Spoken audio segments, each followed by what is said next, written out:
I know something happened with Russia today and people seem to be concerned about it, but I don't really understand why things are ratcheting up. Don't worry, I got you. The fact is, Russian troops are now on the move, pushing into Ukraine after a declaration from Vladimir Putin earlier today. I'll explain what he did in a second and why it matters. But you should know that sanctions have already been issued and the concerns both inside Ukraine and around the world have increased.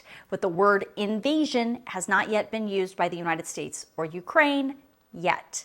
So what's going on? So you can see here in the eastern part of Ukraine, there's this little area that is separatist control, meaning there are territories and enclaves in this area. Some identify with Ukraine, some identify with Russia.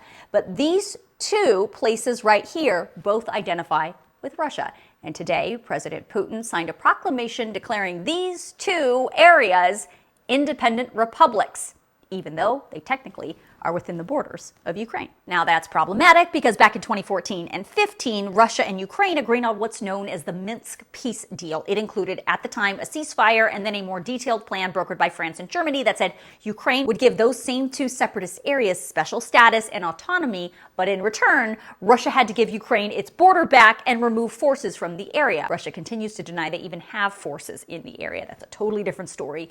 Regardless, the deal stalled for lots of reasons. That was one. Today's move by Putin to declare those two independent republics gives Putin more access to move his troops forward into Ukraine, and he's already given that order. He says those military forces are there for what he calls peacekeeping purposes. Now, that move prompted President Biden to impose sanctions that prohibit any U.S. investment in that breakaway region. These are just the first steps, and the White House says more swift and severe economic sanctions would come if Putin makes any more moves. The European Union and the UK also vowed to impose sanctions over today's move. For weeks, the Ukrainian government has been trying to tone down the threat of what was going on, but tonight, the Ukrainian government asked for an emergency meeting of the UN Security Council to address Putin's move, and the president of Ukraine went on television accusing Russia of violating Ukraine's territorial integrity and sovereignty, while also demanding clear support from the West with more sanctions for Russia.